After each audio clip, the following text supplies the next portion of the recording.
वर्तमान में जीना एक कला है।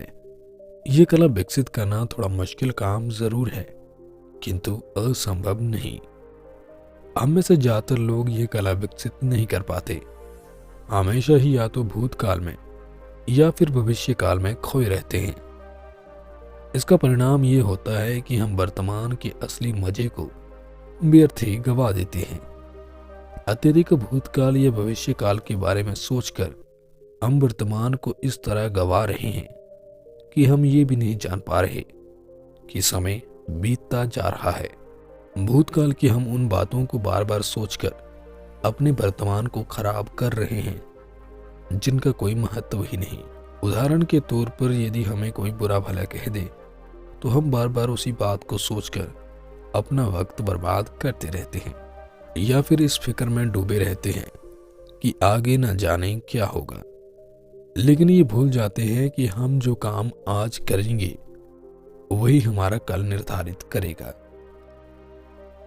रोबिन शर्मा द्वारा लिखी गई एक पुस्तक the monk who sold his Ferrari की एक कहानी में वर्तमान की उपयोगिता को बड़ी अच्छे से समझाया गया है। पीटर नामक एक छोटा लड़का जो स्कूल में पढ़ता था, वो हमेशा ही भविष्य काल में खोया रहता था। जब कक्षा में बैठता तो सोचता कि बाहर खेलने का मौका कब मिलेगा, और जब बाहर खेलता तो सोचता ना जाने गर्मियों की छुट्टियां कब पड़ेंगी। इस तरह वो प्रत्येक पल केवल अपने भविष्य के बारे में ही सोचता रहता और वर्तमान को खुलकर न जी पाता। एक दिन जब पीटर को स्कूल से छुट्टी होती है, वह घर के पास वाले जंगल में जाता है। बहुत घूमने के बाद पीटर थक जाता है तथा वहीं जंगल में एक अच्छी सी जगह देखकर वो सो जाता है। पीटर गहरी नींद में होता है कि तभी एक वृद्ध महिला पीटर को आवाज लगाती है, उठो पीटर। तब पीटर उसे देखता है। उस वृद्ध महिला के हाथों में एक गेंद होती है। गेंद के बीचों बीच एक धागा लगा होता है। तब वो वृद्ध महिला पीटर से कहती है, ये एक जादुई गेंद है। इस गेंद में लगे धागे को जब तुम धीरे से खींचोगे तो तुम्हारा 1 घंटा कुछ ही सेकंड्स में बीत जाएगा, और जब तुम इसे और जोर से खींचोगे तो तुम्हारा 1 दिन कुछ ही मिनटों में व्यतीत हो जाएगा, तथा जब तुम इसे और अत्यधिक शक्ति से खींचोगे तो तुम्हारे कई साल कुछ ही पलों में व्यतीत हो जाएंगे। इसके बाद पीटर उस उपहार को लेकर अपने घर चला जाता है। अगले दिन वो कक्षा में बैठे बैठे बोर हो जाता है तथा सोचता है कि इस कक्षा से कैसे छुटकारा पाया जाए। तभी उसे उस जादुई खिलौने की याद आती है। जैसे ही पीटर धागे को धीरे से खींचता है तो वो देखता है कि वो अपनी कक्षा से सीधा अपने घर में पहुंच चुका है। पीटर ये देखकर बड़ा खुश होता है। कुछ समय बाद पीटर सोचता है कि छोटे स्कूल में पढ़ने का क्या मजा, असली मजा तो बड़े स्कूल में पढ़ने का है। इसलिए वो धागे को कसकर खींचता है ताकि वो बड़े स्कूल में जाने लायक हो जाए। और जैसे ही पीटर उस धागे को जोर से खींचता है तो वो उसी अवस्था में आ जाता है जिसकी उसे चाह थी।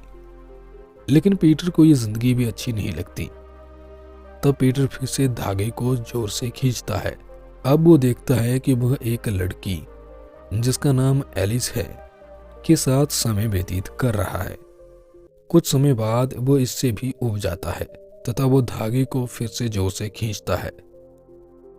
अब उसने पाया कि वो एक मध्यम आयु का एक आदमी बन चुका है। एलिस उसकी पत्नी है। वो अपने बच्चों से घिरा हुआ है। उसके बाल सफेद हो रहे हैं। उसकी माँ कमजोर और बूढ़ी हो चुकी है, लेकिन वो उन क्षणों को भी ठीक से नहीं जी पाता। उसने कभी भी वर्तमान में जीना सीखा ही नहीं, इसलिए वो फिर से धागे को जोर से खींचता है। लेकिन अब वो देखता है कि वो एक बिल्कुल बूढ़ा व्यक्ति बन चुका है जिसके बाल बिल्कुल सफेद हैं। उसकी पत्नी और माँ मर चुकी हैं। उसके बच्चे उसे छोड़कर अलग जी रहे हैं और वो बिल्कुल अकेला है और अकेले ही जीवन व्यतीत कर रहा है। अपने संपूर्ण जीवन में पहली बार पीटर को ये बात समझ में आई कि उसने कभी भी जीवन की प्रशंसनीय बातों को नहीं समझा। उसने कभी भी स्कूल में अपने दोस्तों संग मजेदार समय नहीं बिताया, साथ ही कभी भी अपने परिवार के साथ समय नहीं बिताया। अपनी जवानी के दिनों को अच्छे से नहीं देखा।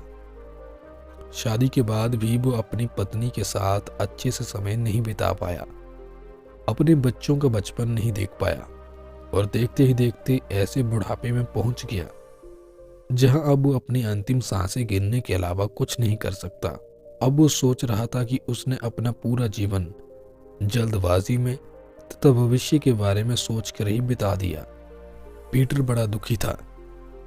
तब उसने फिर से उसी जंगल में जाने का निश्चय किया जहां उसे वो जादुई गेंद मिली थी। पीटर कुछ देर वहां घूमने के बाद वहीं घास पर दुखी मन से लेट जाता है।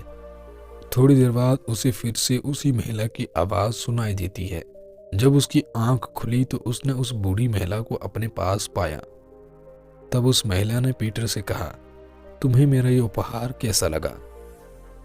पीटर ने बड़ी ही दुखी मन से अपना पूरा वृतांत सुनाया तथा कहा, मेरा संपूर्ण जीवन बिना कोई सुख भोगे ही मेरी आंखों के सामने निकल गया। मैंने जीवन जीने का अवसर खो दिया। तब उस महिला ने पीटर पर दया खाकर कहा, तुम चाहो तो मैं तुम्हारी कोई एक इच्छा पूरी कर सकती हूं। तब पीटर ने कहा, मुझे फिर से वही स्कूल जाने वाला बच्चा बना दो जो जंगल में घूमते घूमते यहीं सो गया था। के बाद पीटर फिर से गहरी नींद में चला जाता है। तभी उसे एक महिला की आवाज सुनाई देती है। वो देखता है कि उसकी माँ उसे स्कूल जाने के लिए कह रही होती है। पीटर तब समझ जाता है कि वो वापस फिर से अपने पुराने जीवन में आ चुका है। अब पीटर अपनी प्रत्येक पल को खुलकर जीने लगा।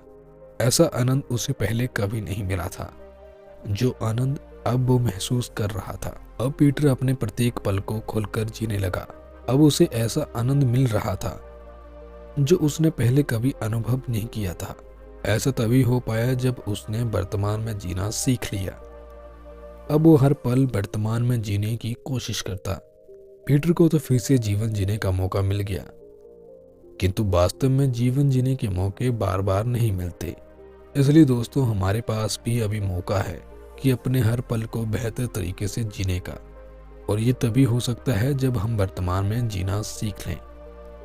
धन्यवाद।